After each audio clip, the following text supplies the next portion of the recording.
Sometimes you have to just sit back and ask yourself why. Why is water wet? Why is the sky blue? Why is Black Desert Online still alive in 2023 despite seemingly having one of the worst reputations in the entire MMORPG market? Pay-to-win systems, huge microtransaction cash shop, insane amounts of grinding, one of the most oppressive and most convoluted enhancement systems in the entirety of gaming, RNG-held gambling simulator progression, PvP desync issues, brutal learning curve, no raids or anything like raids from other MMOs, Berserker players flagging and dismounting your low-level character, killing your horse and throwing you off a cliff, or suplexing you into a river for no reason. MMORPG players who have been in the space for a while have likely heard many, if not all of these complaints about BDO for years. But despite all of the complaints and general bad press surrounding the game has not only survived, but thrived. Black Desert was Pearl Abyss's first game, the studio being founded only in 2010, with the game's Korean version being playable in 2014 and Western release in 2016.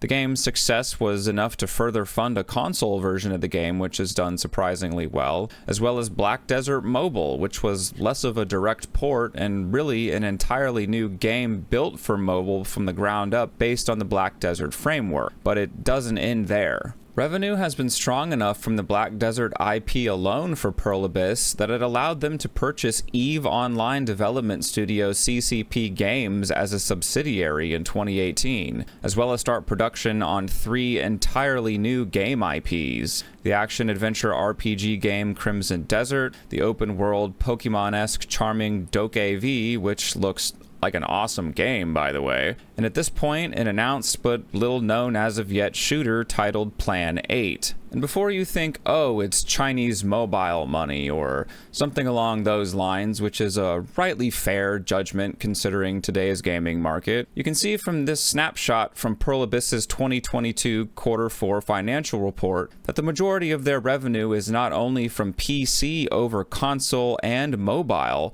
but that their most profitable region is actually NA and EU, beating out Korea and the rest of Asia combined, which is relatively unheard of in the gaming space for a Korean title. Needless to say, Black Desert has not just been hugely successful as a game, but insanely profitable for Pearl Abyss as a company. But the question remains, why? And here's where the opinions come in, and I'm going to give you mine. In order to properly understand what I want to say, however, we need to go back to 2004 with the release of the monumental behemoth that was World of Warcraft. WoW was so huge in its success that it became a household name. It had celebrity TV commercials, South Park episodes, Horde and Alliance, Mountain Dew cans. It reached a peak that no MMORPG will probably ever reach again. Its success was so massive that it acted like an MMO black hole that absorbed nearly every player in the space into it and left nothing for most of the other games in the genre. And with that great success came lots of hungry businesses. And here's where the problems begin, where instead of gaming companies in the space wanting to create and innovate their own MMORPGs, they simply decided to try to emulate World of Warcraft instead. For years, it seemed like every MMORPG that came out was touted to be the next WoW, that it was going to be the fabled WoW killer. And in this, all of them failed. No MMORPG has ever been able to reproduce WoW's success, and as we know now, the only game that was ever capable of killing WoW was, well, WoW. Most of the MMOs that came out around this period in the late 2000s and early 2010s died out. Age of Conan, Warhammer Online, Rift, WildStar, there is a massive list. Games with huge financial backing and big-name IP recognition like Star Wars The Old Republic from BioWare and The Elder Scrolls Online were able to recover and reform their games into being more story-driven, small content DLC slice MMO experiences and find some success after their massive launch player fall-off. but most weren't so lucky. Final Fantasy XIV's rebirth after its disastrous original launch was unprecedented, and the developers, whom I respect greatly over there at Square Enix working on the game, even stated when rebuilding the game with A Realm Reborn that they used WoW as a model to base their game on because they needed to find a surefire way to recover the project. If it wasn't for the fact that Final Fantasy was one of the biggest and most beloved IP names in all of gaming, the fact that Square Enix took a huge leap of faith dumping the money into rebuilding a mainline title entry, and the fact that Yoshi P is a god, I sincerely believe Final Fantasy XIV would never have made it either. And this lands us conveniently timeline-wise to the release of Black Desert. In an era of replication and emulation that was the time period between 2008 to roughly 2014 or so, Black Desert and the developers over at Pearl Abyss decided to do something absolutely crazy. Something completely unheard of for the most part at this time. They decided to make an MMORPG that was nothing like World of Warcraft.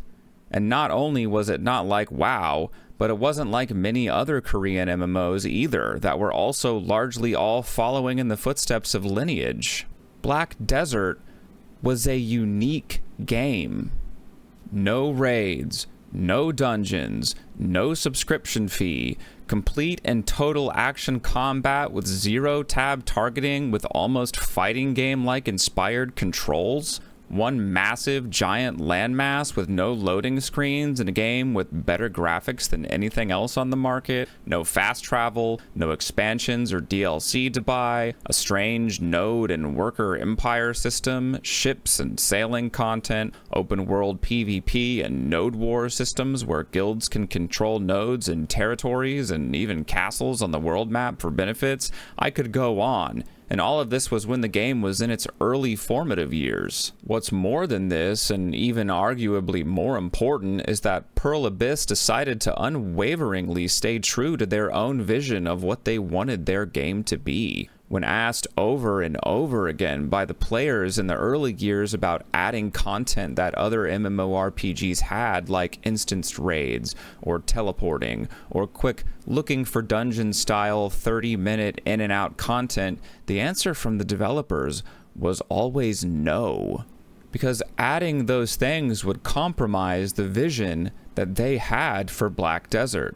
They didn't want BDO to be WoW. They didn't want BDO to be Final Fantasy XIV or Lineage or any other game. They wanted it to be its own unique experience. And in that, I think they genuinely succeeded in creating that experience. Black Desert is a niche MMORPG. And as such, not everyone is going to like it. You may hate how grindy the game is. You may hate the enhancement system. You may hate the microtransactions. You may hate the graphical pop-in or how confusing the game is to learn, even the combat. You may hate the fact that the game doesn't have raids because you love raiding, or a myriad of other things, and that's perfectly okay. Black Desert by design was never meant to appeal to everyone.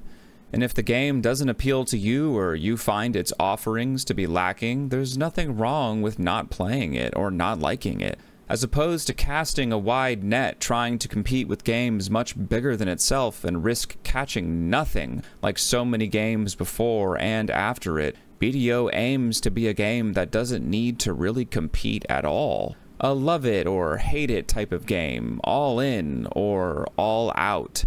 It exists in its own lane, a sort of haven for those who are bored with the standard fare or looking for something more exotic. Over the years, so much content has been added to the game as well that is just genuinely surprising. So much exists in Black Desert that you just can't find in other games, and the developers just seem to keep throwing out unexpected curveballs that, as someone who's played the game a huge amount over the years, I just still never see coming. Even just recently, they released a brand new continent that took the entire BDO community off guard by having no grind zones, an unfathomable concept, or any of the game's typical content, but instead a large collection of voice-acted story quest chains called Tales, leading to boss battles and the introduction of an entirely new boss rush system of challenging solo encounters with difficulty scaling and reward scaling, as well as leaderboards for it.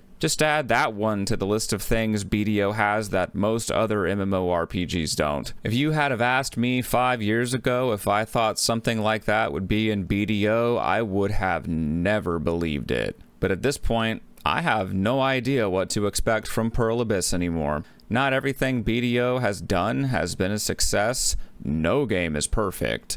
But I'll never fault a game development studio for trying. It's this daring and innovative stance by the developers to make the game they want to make and to try crazy new things that allows BDO to stand out amongst its competitors, to provide experiences that other games just can't provide. How many MMORPG games right now can you join huge PvP wars fighting over territories to control and castles and regions that give controlling guilds taxes and income bonuses? How many have the huge expanse and seamless open world that BDO has? How many can I make a living by catching wild horses, taming them, training them, breeding them, and selling them on the horse market? How many can I live a life on the open seas and player-crafted ships, fighting other players in sea battles, hunting ocean creatures for meats and goods, or bartering trade items across the seas for profit? How many can I explode packs of mobs like a third-person Diablo game, or do combat as excellently and genre-defining as Black Desert does?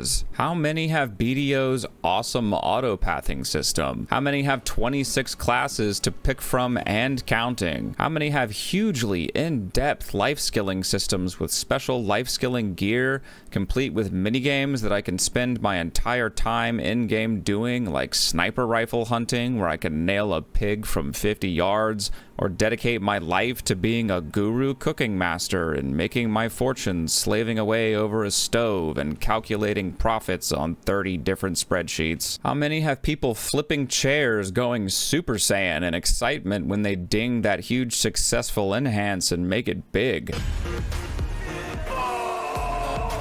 How many have people flipping chairs going Super Saiyan when they go to enhance an insanely expensive accessory and blow it to smithereens for the 5th time in a row? How many let you play a berserker so you can PvP flag and dismount some low-level character, kill their horse, and then throw them off a cliff or suplex them into a river for no reason? How many games in the MMORPG genre have all of the things that I just listed in the same game? Maybe some games have some of these things in them, but no other game has all of these things, because those games aren't Black Desert.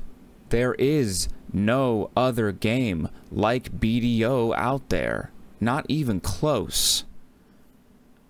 Which is precisely why this game just won't die.